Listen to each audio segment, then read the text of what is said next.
Would you date somebody that's in the same industry as you, or you want someone out of it?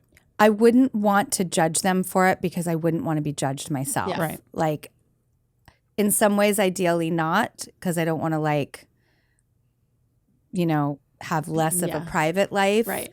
Like, as much as I'm out there, my life is really quiet socially. So I'm sort of left alone.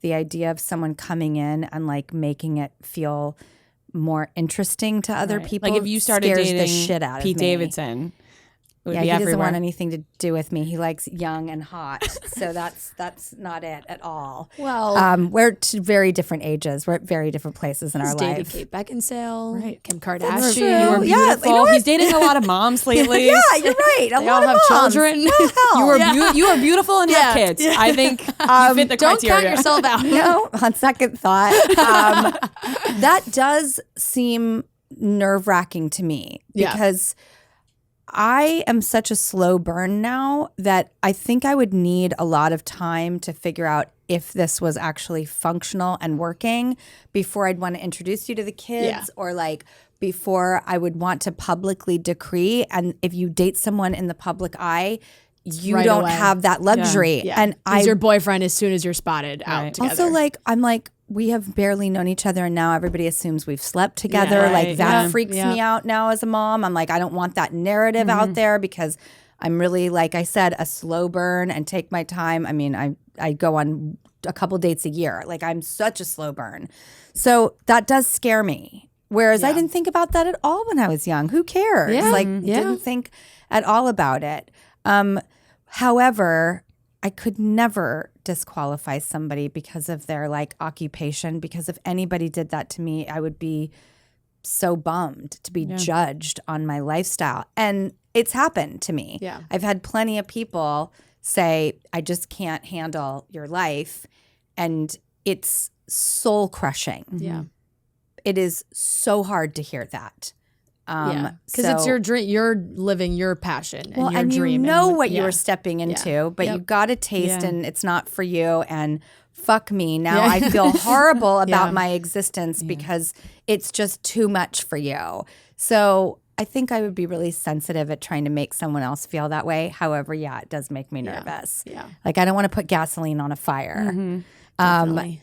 But who knows? I don't know what's happening in life and in the world. I've been going on some dates with someone. That's been fun. What does a date look like to you? I was going to say, is it New York City? Like, are we New York City dating? He doesn't live in New York. Okay. Which is fine. Yes. Yes. Well, you're so busy. I think long distance is awesome. Yes. Exactly. So that doesn't bother me. Yep. And I think it's like, who are you? What are your criteria? What are you looking for? So the whole dating conversation is so much more. I spent my whole life thinking about what it is they want. And now I'm so interested in like us being in touch with what we want, which isn't I don't mean it selfishly at all. I'm like the least selfish person. I'm a people-pleasing doormat. Like no selfish bone in my body. But I didn't ask myself these questions. Yeah. Like, how does this person make you feel? And fuck those butterflies. They are so toxic and awful. And the like drama and the like spun out, I don't want any of that. None of that is worth it to me. But when I was younger, that was like my jam. Yeah. You know, you're not calling me, or, oh God, we stay up all night fighting. Like, that's so hot. You know, all of this shit I wouldn't want to deal with. And then you realize now. you're like, no, that's just not it. But it's fun. And I think you just want and need different things at different points in your life. And everyone is so different. So try and figure out in a tailoring kind of way, not in a selfish way, what is it that you want and need? Because if there are things that you don't want and need, be able to identify that person is providing that behavior and don't do it. Yeah.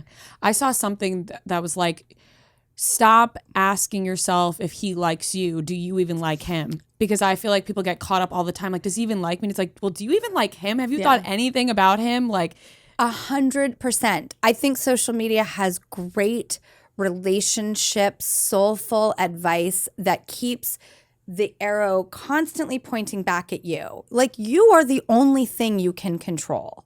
You are, even if someone breaks your fucking heart open, guess what? You're left with the aftermath. You allowed it to happen. You welcomed it in. It's already been done. Now what? Everything, again, about behavior and reactions.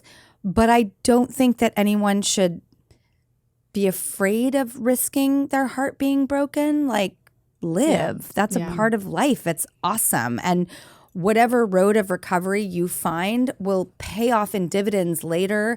It's all hunting and gathering and butterfly net and life. And I mean, definitely live. Don't let fear stop you. And then if you're really wanting to go out there and live and try all these different things, figure out how to handle it if it goes a certain way. Yeah.